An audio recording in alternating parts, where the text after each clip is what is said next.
Bíblia, Gênesis capítulo de número 3. Se eu fosse você, anotava, escrevia. Nós vamos começar a falar hoje. Eu vou ter aí umas 8 reuniões para terminar. 4, quarta-feira, mais uns 4 domingo. Hoje a ideia a gente chama de guisa introdutória. O que é isso, pastor?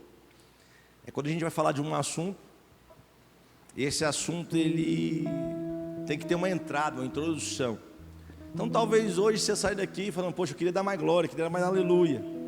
Mas hoje é para abrir o seu campo de visão e a gente poder caminhar naquilo que Deus tem proposto para nós. Por isso que é bom congregar, irmão, por isso que é bom estar na igreja, por isso que é bom ter um pastor, por isso que é bom, porque você tem uma linha, você tem uma direção. Eu gosto muito de série de mensagens porque a gente vai numa sequência, a gente vai entendendo e crescendo. Não é só ler a Bíblia, é meditar na palavra. Então hoje nós vamos meditar na palavra, tentar pregar mais calminha hoje. Se eu começar a acelerar, vocês me avisam. Posso ouvir um amém aqui? Hoje é quase que o ensino, domingo, né? Deixa para quarta-feira eu entregar mais. No domingo eu vou mais tranquilo, vou mais levinho. Tem que guardar força, hoje tem jogo do galão. A inveja manifesta na hora, senhor. Você tem que estar feliz, o Cruzeiro está na final da Sul-Americana. Cadê os cruzeirenses aí? Dá um glória aí forte. Porque está na final é um milagre, aquele timeco lá. E vai ser benção, porque assim, ó, vai ser 2 títulos para Minas. Copa do Brasil e Libertadores. Ai, Gênesis 3. Mas por que você faz essas brincadeiras? É para chamar sua atenção e quebrar esse gelo, porque às vezes você fica tão sério na igreja. Aí eu brinco um pouquinho, você ri, pronto, chama essa atenção. Gênesis 3, verso 6 diz assim a palavra do Senhor: E viu a mulher que aquela árvore era boa para se comer, e agradável aos olhos, e árvore desejável para dar entendimento. Tomou do seu fruto e comeu, e deu também ao seu marido, e ele comeu com ela. Então foram abertos os olhos de ambos, e conheceram que estavam nus, e cozeram folhas de figueiras, e fizeram para si aventais. E ouviram a voz do Senhor Deus, que passeava no jardim pela viração do dia. E esconderam-se Adão e sua mulher da presença do Senhor Deus, entre as árvores do jardim. Olha o verso 9, preste atenção nele. E chamou o Senhor Deus a Adão, e disse-lhe: Onde? Com muito carinho, muito profético nessa manhã. Olha para o seu vizinho e fale: aí, você está onde? Pergunta para ele assim: onde você está? Senhor, fala conosco nessa manhã, queremos ouvir tua voz. Precisamos da tua direção, do teu Espírito Santo, que ao sairmos daqui possamos cumprir o propósito a qual o Senhor estabeleceu. Manifesta a tua graça mais uma vez, que a sua misericórdia se renove nessa manhã sobre as nossas vidas. É o que nós te pedimos em nome de Jesus Cristo. E você diz: amém e graças a Deus. Onde estás? Uma pergunta que precisamos saber responder. Aonde eu estou? Porque aonde eu estou determina aonde eu vou chegar. Se partimos agora, aonde estaremos? Se você partir agora, talvez não haverá desculpa, não haverá uma conversa com Deus falando: olha, não. A pergunta dessa manhã para essa casa, para essa igreja é: onde estás? Deixa eu voltar com você na história de tudo, da origem de todas as coisas. Deus, Ele é tudo. Eu disse que Deus, Ele é, prega comigo, Deus, Ele é tudo. Se Deus é tudo, não tem espaço para o nada, não existe espaço para o vazio. Então, antes de Deus criar todas as coisas, Ele é tudo, Ele é. Imagina tudo completo, tudo cheio, tudo dominado. Esse era Deus. Não precisava do homem, não precisava dos anjos, não precisava da terra. Até hoje não precisa, porque Ele é tudo. Deus é. Quem concorda que Deus é tudo? Eu concordo, Deus é tudo, Deus é tudo. Só que Deus, Ele agora, Ele entende que Ele tem um desejo. A sua percepção é: eu tenho um desejo de criar algumas coisas.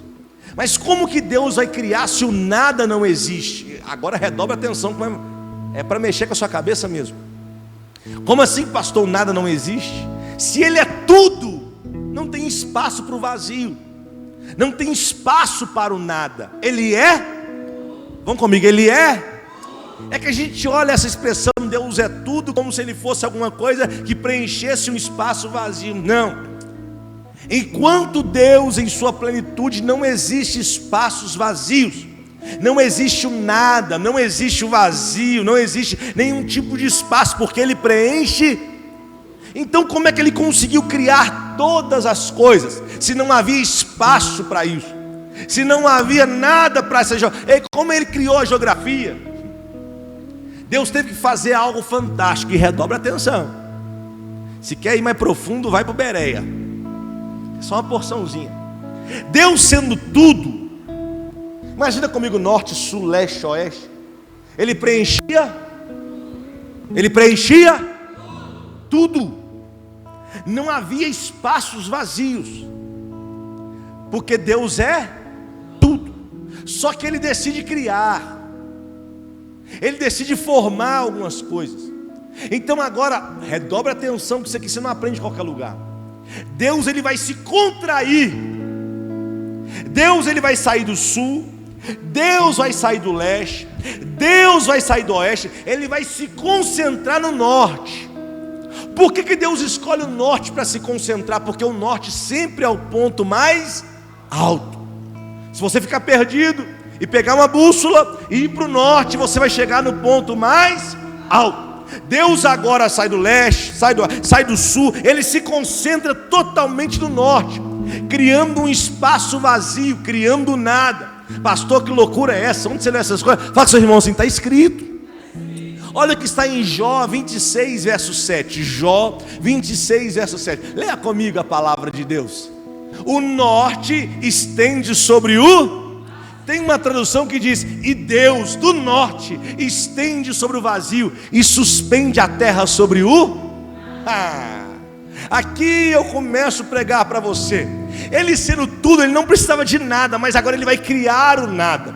Ele vai criar a eternidade. A Bíblia chama Ele de Pai da eternidade. Se Ele é Pai, é porque a eternidade tem início. A eternidade tem, só que Deus não colocou fim para ela. Ele é tão grande, tão poderoso, que Ele falou: olha, eu vou criar algo que vai ter início, eu vou ser o Pai, mas não vai ter fim. Aí Ele vai criar anjos, arcanjos, querubins. Ele vai criar a terra. Ele começa a criar todas as coisas. Gênesis capítulo 1, versículo 1, a Bíblia diz: no princípio criou Deus os céus. Nós não somos da linha evolucionista de Darwin, não. Nós somos criacionistas. Nós cremos e acreditamos num Deus que criou todas as coisas. Deus, Ele é o Criador de todas as coisas. Então, quando Ele vai criar, Ele vai usar a sua palavra. A Bíblia diz que no princípio criou Deus os céus e a palavra bara, criar, é criar a partir do nada. Lembra que Ele se esvaziou, Ele se contraiu, Ele se contraiu no norte.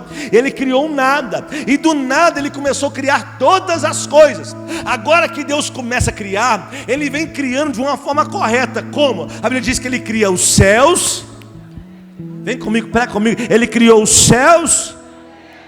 Ele não cria a terra para depois criar os céus, porque Ele está mandando um recado para o povo. Qual é? Existe um nível de governo, existe uma ordem de governo. Qual é? Primeiro os céus e depois a terra. Primeiro eu faço aquilo aqui no céu, e depois aquilo que foi feito no céu tem que se refletir na terra. É por isso que Jesus, quando vai ensinar a oração, Ele fala: Pai nosso que estás no... Aí Ele fala: seja feita a tua...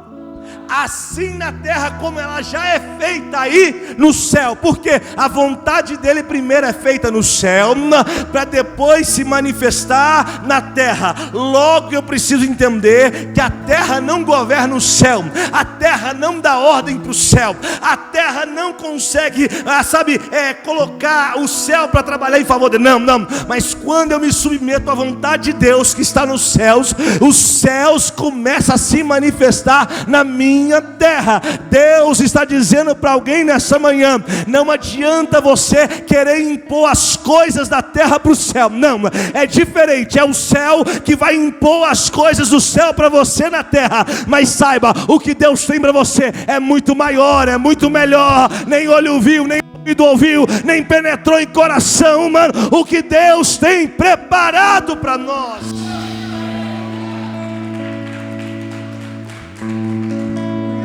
Primeiro no céu e depois para de querer dar comando para Deus. Para de querer ensinar a Deus como fazer. Senhor, eu quero que faça assim, assim. Ei, você não criou nada. Talvez o filho que você tem foi mal criado. Alguém está aí? Fala alguma coisa nessa hora. E você quer ensinar o Criador do universo a fazer as coisas? A nossa oração tem que mudar. Senhor, me insere no teu propósito. Me ensina a fazer a tua vontade. Me ensina a estar perto do Senhor e a querer a tua presença todos os dias. Foi ensinado para uma igreja brasileira que a gente vai dominar a terra ensinando para o céu. Mas não é assim. É o céu que vai dominar a terra. Existe uma vontade que é maravilhosa. Existe uma vontade que a Bíblia chama de boa, agradável e perfeita. Ela se chama vontade de Deus. Essa vontade não vai ser mudada pelos nossos caprichos, nem pelos nossos desejos, nem pelas nossas necessidades. Eu preciso me encaixar na vontade do Senhor. Então observe a ordem: primeiro o céu e depois verso 3 ele diz: haja luz. Aqui essa luz que vai brilhar não é a luz do sol, é o próprio Jesus. Jesus agora vai fazer separação das trevas. Jesus vai fazer a separação das trevas. Eu só consigo me distanciar das trevas quando Jesus se manifesta na minha vida. Se Ele não se manifestar, eu não consigo sair da escuridão, eu não consigo sair das trevas. Mas quando Ele se manifesta, quando Ele se torna o meu Senhor, o meu Salvador, Ele dissipa todas as trevas da minha vida e da minha história. Quem está comigo, diga amém. É sexto dia da criação. Deus vai agora criar o homem. O homem vai ser criado no sexto dia. A expressão façamos ali já não é agora fazer do nada, não é bara, é asa, é fazer de algo existente. Deus vai pegar uma matéria-prima que existe e vai criar o homem. Deus vai pegar o pó, o barro que está ali como se fosse uma massa, vai modelar e vai criar o homem. Quando Deus vai criar o homem, isso aqui é maravilhoso, porque Deus vai criar o homem e vai colocar ele num ambiente, num local aonde o próprio Deus formou. Quem está comigo, diga amém. Quem está aqui, diga glória a Deus. Quando Deus cria o homem, sopra dentro dele o espírito de vida. Esse espírito tem partículas de Deus dentro dele. Então todo ser humano que não consegue se achegar a Deus, ele sente falta de alguma coisa. Ele sente falta, tem um vazio dentro dele. Por quê? Porque o próprio Deus na criação, quando foi criar, soprou partículas do próprio Deus dentro dele, do próprio Espírito dentro dele. Pastor, onde está isso? Na Bíblia, não tem tempo para te provar, mas está na Bíblia. Deus, quando faz isso, esse homem agora ele cresce, ele aparece, ele nasce, ele está ali pronto, ele vai querer viver uma vida. Só que essa vida não pode ser distante de Deus, porque dentro dele tem algo que chama a presença de Deus, tem algo que atrai o Todo-Poderoso, tem algo que quer estar perto daquele que é o Criador de todas as coisas. Muitas pessoas não entenderam isso, e por isso eles vão para os vícios, vão para a pornografia, vão para o álcool, vão para eles não entenderam que esse vazio que eles querem preencher é a presença do Todo-Poderoso, é aquele que criou todas as coisas. Ele pode satisfazer os desejos mais profundos da sua alma. O homem agora formado, criado, Deus vai colocar ele em um jardim que o próprio Deus plantou. Deus, ao formar o Éden não é o jardim, o Éden é a terra. Fala comigo, o Éden é a terra. Fala forte, fala, o Éden é a terra. Deus planta um jardim no Éden. Quem está comigo, diga amém. Eu preciso te ensinar isso aqui, para a gente avançar no que Deus propôs. Deus, Ele vai plantar um jardim no Éden. Éden significa lugar de delícias. A terra é um lugar de delícias. Só que Deus prepara um jardim. A palavra jardim significa lugar secreto. Deus, Ele faz um lugar de delícias, mas dentro desse ambiente de delícias, Deus, Ele também Ele planta um lugar secreto. Que lugar é esse? É o lugar que Ele iria se relacionar com o homem. É o lugar que Ele visitaria o homem todos os dias. É o lugar que Deus desceria e teria intimidade com o homem com Ele. É por isso que até nos dias de hoje eu preciso ter um secreto com Deus, um particular com Deus. Esse ambiente se chama jardim. Quando eu consigo promover um ambiente secreto, Deus desce. Quando eu consigo entrar para o meu quarto e fechar a porta, dobrar o joelho em secreto, Deus aparece. Pastor, não estou sentindo mais a presença.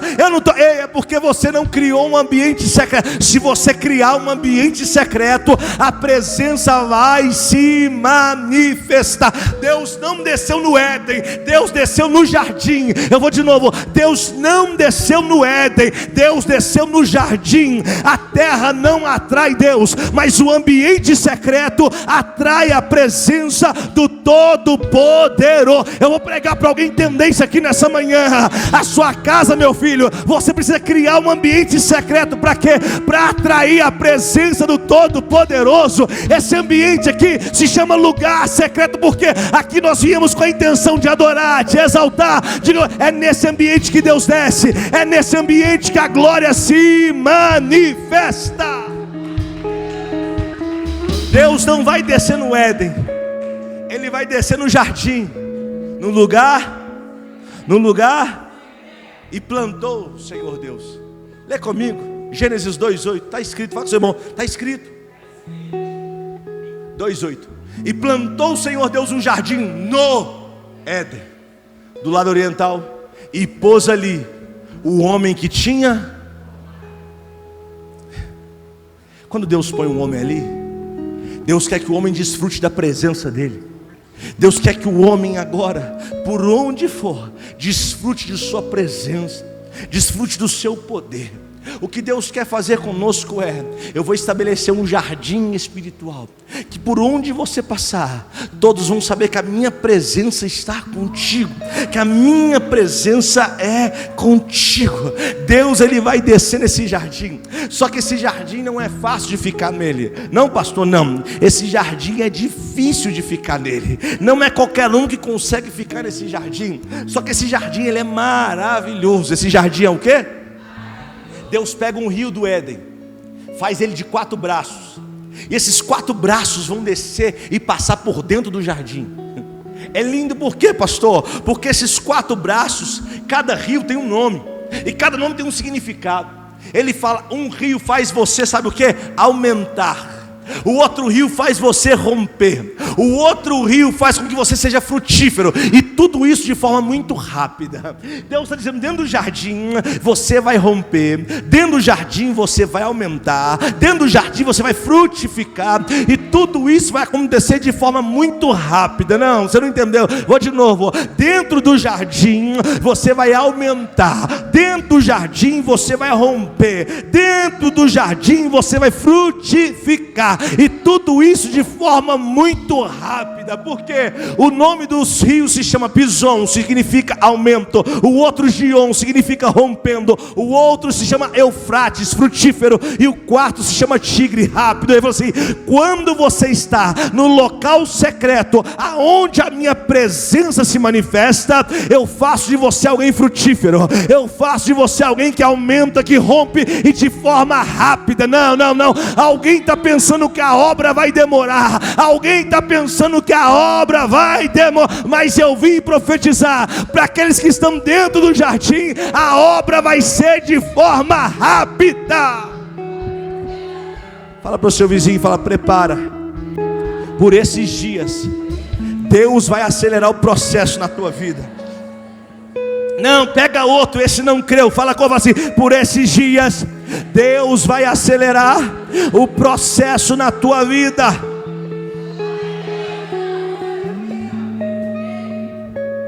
O Éden é lugar de delícias, o Éden é lugar de... Mas o jardim é um lugar... Você tem que aprender isso aqui, vamos lá. O Éden é lugar de... Mas o jardim... E aqui eu preciso explicar.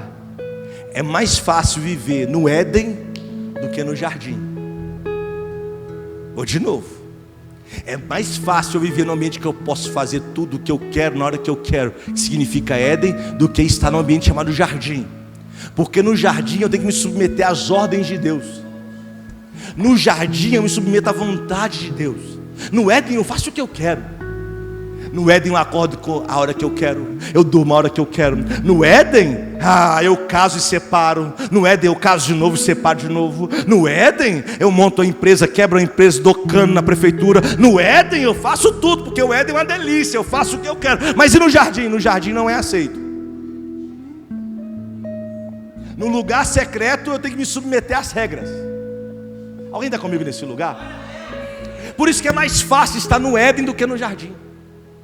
É mais fácil estar no mundo do que servir a Deus.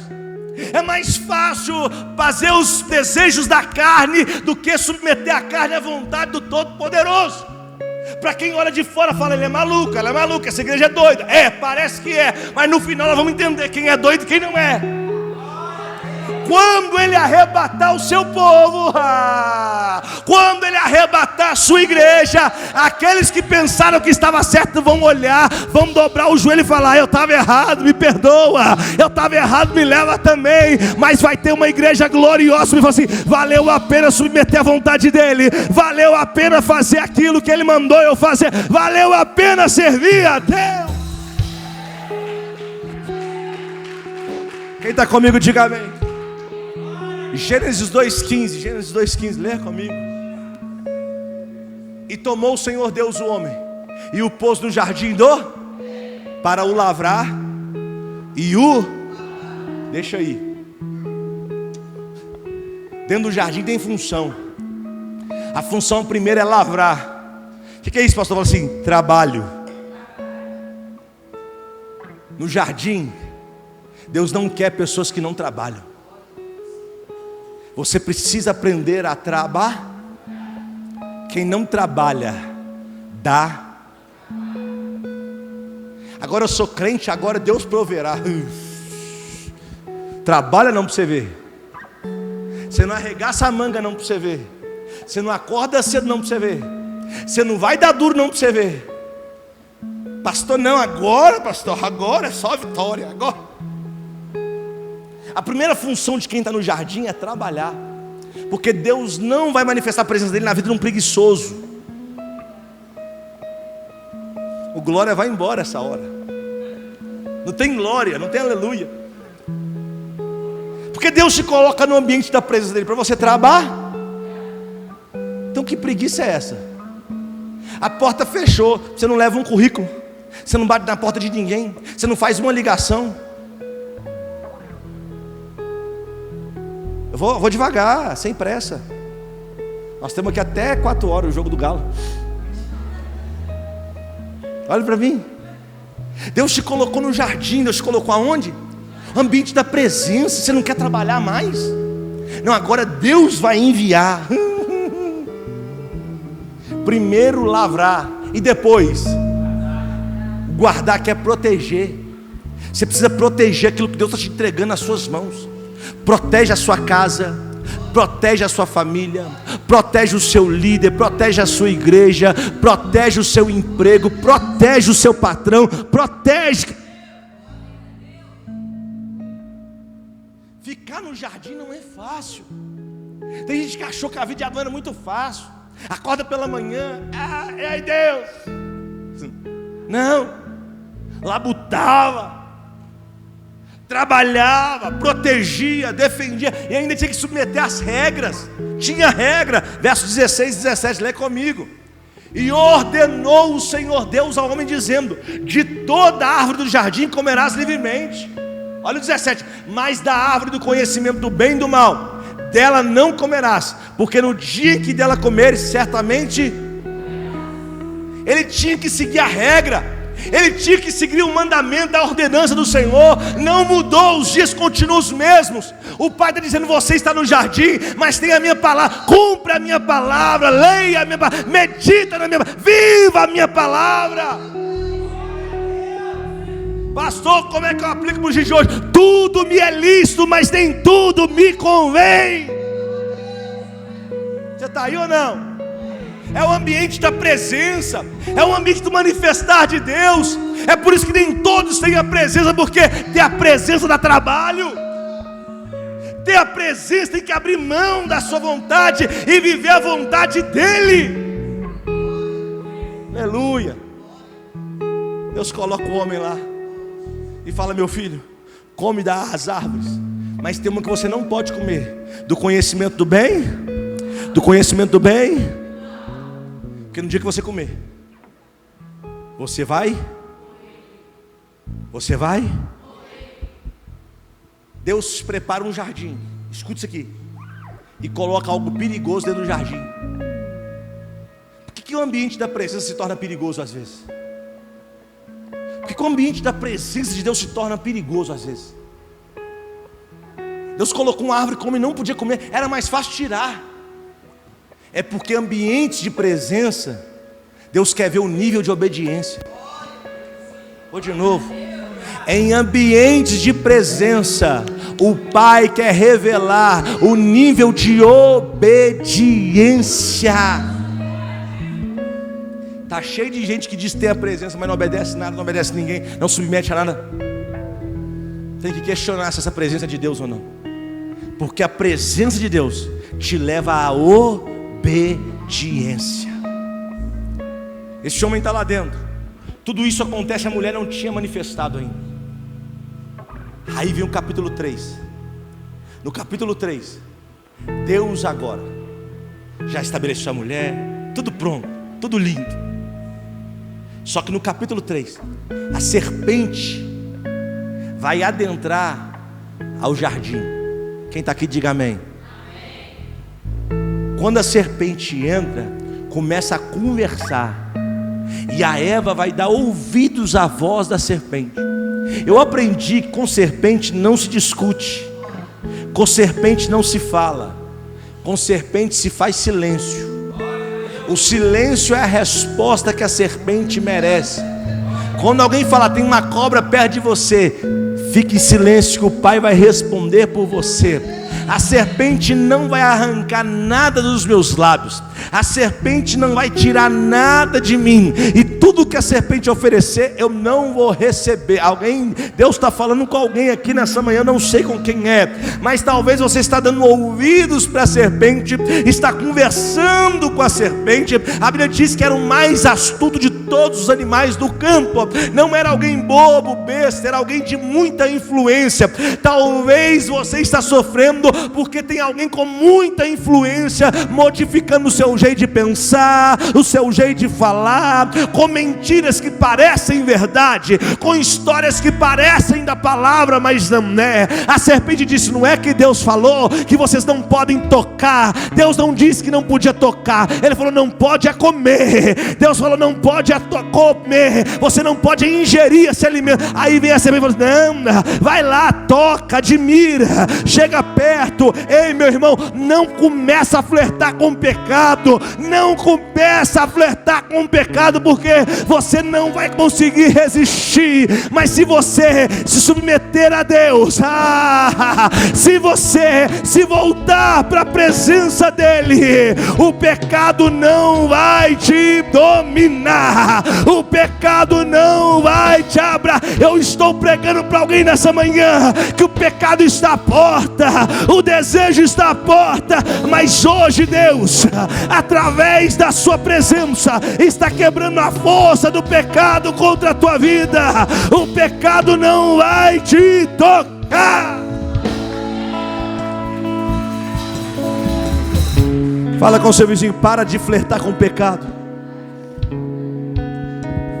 Não, pastor, é só uma conversinha. Não, pastor, é só um zapzinho. Não, pastor, é só uma mensagem. Para. Deus está dizendo para alguém hoje: para. Corta o vínculo. Hoje quebra o laço, meu irmão. Corta esse laço aí, quebra essa corrente. Isso quer paralisar você. Isso quer frear você. Até aqui, meu irmão, eles viviam no jardim, desfrutando da presença de Deus. Mas no dia que a Eva começou a trocar uma ideia com a serpente, tudo mudou. Ela não só pega do fruto, ela come do fruto e dá para o seu marido comer do fruto. Aqui acontece o que nós chamamos de pecado original. Fala comigo: pecado original. Aqui o homem começa a se distanciar de Deus. O que é pecado? Pecado é errar o alvo. Pecado é errar. Então toda vez que eu tenho um alvo para acertar e eu erro esse alvo, eu estou em pecado. Adão, ele tinha um alvo. O que? Trabalhar, proteger, se afastar daquilo que Deus mandou se afastar, comer livremente de todas as árvores. Mas ele comeu daquele fruto que não era para comer. Quando ele come daquele fruto, ele erra o alvo. O alvo que Deus estabeleceu, ele erra. Quando ele erra, algumas coisas vão acontecer. Por quê? Olha o texto, o verso 6 diz assim, ó: e viu a mulher que aquela árvore era boa para se comer e agradável aos olhos, e a árvore desejável para dar entendimento, tomou do seu fruto, comeu e deu também ao seu marido, e ele comeu com ela. Como é que começou, pastor? Ele começou vendo. Começou? Viu, desejou, não se conteve, comeu. Viu, desejou, não se contentou. Não vai ser de uma vez. Vou falar de novo: não será de uma vez. A traição de um casal não acontece de uma vez. Os roubos não acontecem de uma vez. Viu, desejou. Se sua Bíblia está aí, Gênesis 3, verso 6. Você precisa marcar esses verbos: o verbo ver, o verbo comer e o verbo desejar. Pastor, por quê? Existe uma ordem, um processo muito claro para nos afastarmos da presença de Deus. É por isso que a pessoa vem pegar, está cheia de Deus, de repente vem para o culto e fala assim: ai, estou sentindo mais nada. É porque você viu, você não cortou, você desejou e não tomou nenhum tipo de atitude. Agora você já quer tocar. E quando eu chego no estágio de querer tocar e comer, nada mais me satisfaz. Eu venho para o culto não me enche. Eu venho para um ambiente de adoração, eu não consigo sentir a adoração, porque o desejo meu não está em mais em agradar a Deus, mas sim agradar a minha vontade e a minha carne. Naquele momento que eles fazem isso, naqueles momentos que acontece isso, que eles vão pecar, eles vão falhar, a Bíblia diz que os olhos deles foram abertos e conheceram que estavam nus. Naqueles momentos ali que aconteceu aquele pecado, aquele erro, os olhos foram abertos, e eles perceberam que estavam nus. A Bíblia continua dizendo: o que mais passou? E cozeram folhas de figueira e fizeram para si avental. Quando eles vão numa árvore, pegam as folhas grandes e quer tampar a nudez. Eles querem agora, presta atenção nisso aqui, tampar a nudez com a justiça própria. Eles querem agora tampar a vergonha com a justiça própria, mas não tem como tampar a vergonha com a justiça própria. Eu preciso de Deus, eu preciso da graça, eu preciso da misericórdia, eu preciso do sangue de Jesus sobre a minha vida. Aí o texto diz, isso aqui é importante, que quando eles ouviram a voz do Senhor Deus, espera aí, pecaram, erraram, falharam, se esconderam e ainda estão ouvindo a voz de Deus. É mais ou menos os dias de hoje. Eu estou no pecado, eu estou no erro, eu venho na igreja, assisto o culto, ouço a voz de Deus, mas não quero mudança, não quero transformação, continuo pecando, continuo falhando, continuo no erro. Ei, é Deus dizendo: não adianta. Se você entrou por esse ambiente, não só ouça a minha voz, mas obedeça o meu comando. Ah, pastor, isso é palavra de hoje. Não, é o que Deus colocou no meu coração. Eu não estou aqui para agradar pessoas, eu estou aqui preparando um povo que vai passar a eternidade ao lado do Senhor, o Todo-Poderoso. Ele está dizendo muito claro: não adianta vir à igreja, vir ao jardim, ouvir e não obedecer. É bonitinho aqui, né? Parece crente, levanta a mão, adora, mas quando sai, é bonitinho, dá glória, dá aleluia, levanta a mão, até rodopia no mão, mas quando sai,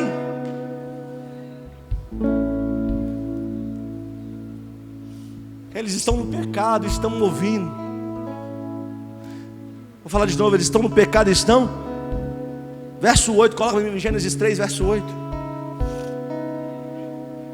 E ouviram a voz do Senhor Deus, que passeava no jardim pela viração do... E esconderam-se Adão e sua mulher da presença do Senhor Deus, atrás ou entre as árvores? Atrás ou entre as árvores? Nós ouvimos muitas pregações dizendo: e Adão ficou atrás da árvore, e Adão se escondeu atrás. Mas a Bíblia diz o tempo todo: não foi atrás, foi entre. Está dizendo entre as árvores. No jardim tinha muitas árvores, mas tinha duas que se destacavam, e uma ficava perto da outra. Uma árvore da vida e a outra do conhecimento do bem. Quando ele foi se esconder, ele foi para o meio das árvores. Quem está aqui, diga amém. Eu estou indo para o fim, até porque eu tenho muito culto para pregar sobre isso. Ele foi para o meio das árvores. Redobra atenção. Quando ele está no meio das árvores, uma árvore leva ele para uma vida eterna, a outra árvore leva ele para uma condenação eterna. Quando se trata da árvore do conhecimento do bem e do mal, é representativo quando o homem quer se aproximar de Deus e de sua presença através da sua força, do seu poder e da sua justiça.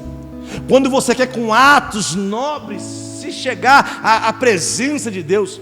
Quando você faz caridade e fala: agora Deus vai me receber porque eu fiz uma caridade. Mas isso aí, justiça própria, Deus rejeita. Só tem uma maneira de se chegar à presença de Deus, é quando eu escolho a árvore da vida, a que me leva para a eternidade ao lado dele. A árvore da vida eu não consigo conquistar na força do meu braço. A árvore da vida se chama favor imerecido, se chama graça. Eu não mereço, mas recebi, me alcançou, a graça me alcançou. Lembra de Jesus? Quando Jesus é crucificado, nem entra, nem vou entrar. Quando Jesus é crucificado, ele fica no meio de dois madeiros. De um lado um madeiro que recebeu a graça, e do outro um que rejeitou a graça. Está repetindo o que aconteceu lá com o primeiro Adão. Ele fica agora no meio de duas árvores. Uma, ele tem uma vida eterna ao lado do Pai. A outra, ele tem uma condenação distante do Pai. Quando ele fica entre a árvore, Deus vai atrás dele. Não entendeu? Deus vai atrás dele. Ele pecou, ele fugiu, tentou se esconder, está no meio, está dividido, não sabe qual caminho tomar. Deus vai atrás dele e fala: Adão!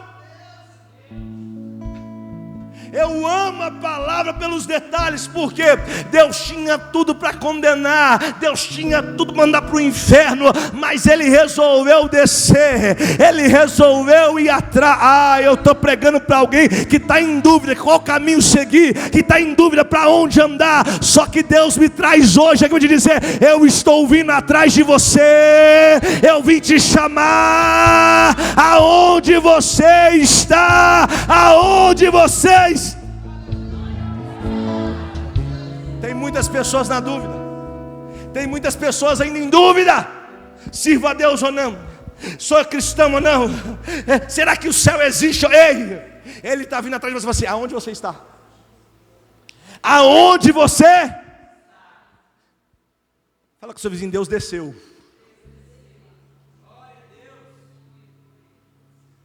Eu disse que Deus. O jardim, um lugar secreto, era um ambiente tão bom que eles não sabiam se era o céu ou se era a terra. Vou de novo. O jardim era um lugar tão bom da presença que eles não sabiam se era o céu ou se era a terra. Mas quando o homem peca, o céu se desconecta. Deus desce, pisa no jardim e faz uma pergunta: onde? Deus não pergunta o que você fez. Deus não pergunta como foi o teu pecado. Deus não pergunta como foi a tua iniquidade. Ele pergunta: onde? Por que Deus faz uma pergunta? Porque toda vez que alguém me pergunta algo, me remete a pensar. Toda vez que alguém me pergunta algo, me remete a refletir. Eu preciso refletir para responder. Quando Adão foi para responder, ele está em dúvida, ele está entre as árvores, ele está no meio do caminho, ele está paralisado, sem saber para onde ir. E é nessa hora que Deus desceu, glória. Aonde está? O Adão vai responder: eu ouvi a tua voz soar no jardim e temi, porque estava nu e escondi-me. Ele falou: Senhor, quando eu errei o alvo, eu fiquei com medo do Senhor, fiquei com medo do Senhor me condenar, fiquei com medo do Senhor me mandar para o inferno. Aí Deus desceu e falou: não, o castigo vai vir porque você errou, mas filho não vai para o inferno. Oh glória, você perdeu a chance. Não, você não entendeu. A consequência do pecado eu não vou te livrar, Adão. Vai ter consequência para você, vai ter consequência para sua mulher, vai ter consequência para a serpente, vai ter consequência até para a terra, mas eu não vou te perder. Aonde você está, Adão? Ele diz: eu estou longe do Senhor, eu me afastei da presença, eu me afastei do teu poder, eu me afastei da tua glória. Mas quando ele decide ouvir a voz e voltar a obedecer, Deus libera o castigo, mas Deus também libera a cobertura. Você não está aí, mas vou ler 3:21, Gênesis 3:21. Olha o que está escrito. 3:21, Gênesis, aleluia. E fez o Senhor Deus, não é o homem.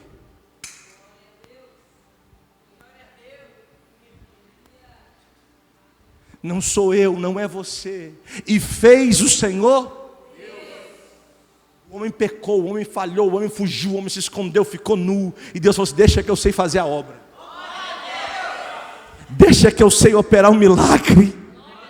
E fez o Senhor Deus a Adão e a sua mulher túnicas de... Ele falou: Adão, você não entendeu. Quando você pecou, você se afastou. Mas agora, para se reconectar comigo, não vai ser de qualquer forma. Como você não consegue sacrificar, deixa que eu sacrifico por você. Ele vestiu folhas de figueira. Deus falou: tira esse negócio, porque isso aí não cobre nada, isso aí não tampa, é a sua justiça, isso não serve para mim. Deus pega um animal, mata um animal, sacrifica um animal, limpa as peles, e agora vai vestir Adão e vai vestir Eva. Ele veste Adão e ele veste... Os dois pecaram, os dois fugiram, os dois se esconderam, mas Deus desce, Deus faz e Deus veste. Isso aqui é maravilhoso. Ele desce, Ele faz e Ele veste. Não entendi, pastor. Estávamos no erro, estávamos em pecado, estávamos fugindo da glória de Deus, mas Deus resolveu descer através da pessoa de Jesus. Deus resolveu agora morrer no alto daquela cruz, sacrificando a própria vida, para que o sangue dele agora pode nos cobrir, nos revestir, e o inimigo não pode ter acesso à nossa vida, à nossa casa, à nossa família, porque ele desceu. Oh glória, ele desceu, ele nos vestiu, ele nos cobriu, e ele está dizendo: calma, você vai passar a eternidade ao meu lado, porque o sacrifício me aproxima de ti, o sacrifício me aproxima de ti.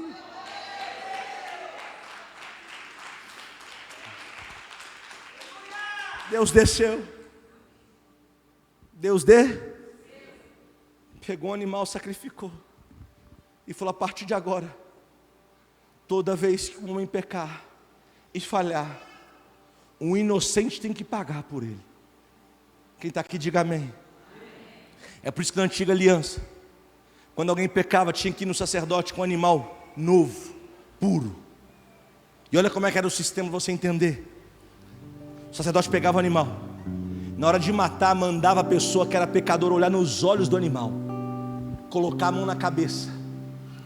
Quando o sacerdote ia degolar, ele tinha que olhar nos olhos do animal. Imagina, um animal puro, inocente e indefeso, e você olhando e fala assim: você está morrendo por minha culpa. Quando a pessoa colocava a mão na cabeça, o sacerdote vinha e imolava o animal, sacrificava o animal. Aquele sacrifício fazia a união entre o homem e Deus novamente. Olhe para cá. Jesus, ele desce, ele vai ser sacrificado. A Bíblia diz que ele levou sobre si os nossos pecados.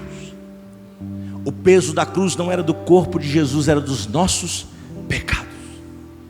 Ali é uma simbologia da humanidade colocando as mãos sobre a cabeça de Jesus e falando: você está morrendo, mas o culpado somos nós. E mesmo assim ele assume a culpa. A Bíblia diz que ele vai como um cordeiro mudo ao matadouro. Um cordeiro mudo, ele não reclama, ele não questiona, porque ele sabia que era necessário ele morrer para que outros ressuscitassem. Mas a Bíblia diz que ele foi como cordeiro, mas voltará como leão.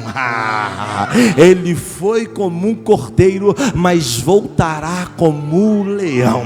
Eu vou dizer até você reagir: ele foi como um cordeiro, mas ele vai voltar como o leão da tribo de Judá. Ele foi em silêncio, mas quando voltar, vai voltar bradando. E a Bíblia diz que todo joelho vai ter que se dobrar, e toda língua vai ter que confessar que Ele é o Senhor nosso Deus. Meu irmão, Deus está dizendo: através do sacrifício na cruz, através do sangue vertido, a minha presença é liberada sobre a tua vida. Através de um sacrifício, a minha presença é liberada sobre a tua história. Não importa o pecado, não importa o que fez, o importante é quando você levanta a mão e fala: eu recebo Jesus, eu aceito Ele como Senhor e Salvador da minha vida. Naquele momento Ele entra, e quando Ele entra, Ele te sela, e ninguém vai arrancar mais a presença do Todo-Poderoso da tua vida. Fica de pé.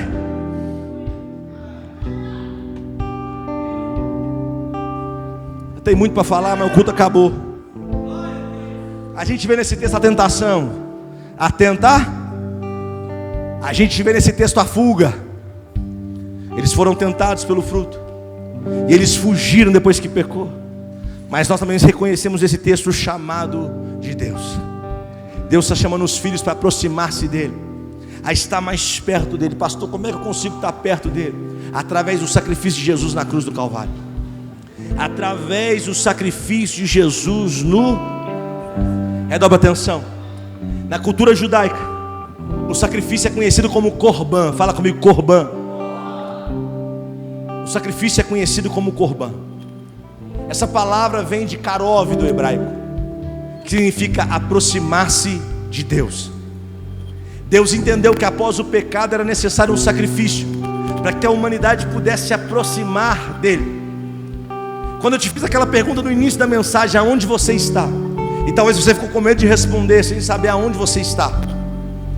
É porque talvez você não entendeu que o sacrifício de Jesus te aproximou do Pai. Eu sei que se eu morrer agora, eu estou perto do Pai. Eu sei que se eu partir agora, eu vou estar com o Pai. Onde estás? Fala para o seu vizinho, onde estás? Eu vou ler um texto para a gente orar. Pastor, eu queria hoje uma palavra que eu vou vencer, que eu vou romper. Calma. Aqui é tudo passageiro. Eu estou falando daquilo que é eterno. Estou falando daquilo que é o mais importante da sua vida. Onde 1 João capítulo 4 versículo 13 e 15. 1 João 4 13 e 15 diz assim: nisto conhecemos que estamos nele, e ele em nós, pois que nos deu do seu Espírito. 14. E vimos e testificamos que o Pai enviou o seu Filho para Salvador do 15. Qualquer que confessar que Jesus é o Filho de Deus, Deus está nele e ele em Deus. Aonde estás? Nele. Eu estou nele. Aonde estás? Eu estou nele, porque eu aceitei o sacrifício de Jesus, que me aproximou de Deus, colocou Deus em mim, e hoje não me importa o que aconteça, eu estou em Deus. Eu vim trazer uma segurança para você, que está cheio de dúvidas, cheio de indecisão, desde o dia que você resolveu aceitar Jesus e seguir os seus caminhos, entrar para esse jardim, Ele te colocou dentro de Deus, e eu quero dizer que nada vai te arrancar da presença do Todo-Poder. É por isso que o apóstolo Paulo diz: nada pode me separar do amor que está em Cristo Jesus. Nada, angústia, tribulação, nada vai me tirar da presença do Todo-Poder. Eu fui atraído para a sua presença, eu fui atraído para a tua presença. Alguém aqui nessa manhã, o Pai está te envolvendo, o Pai está te atraindo de novo. O mal não vai te segurar, o mal não vai te deter. Você pertence ao Todo-Poderoso.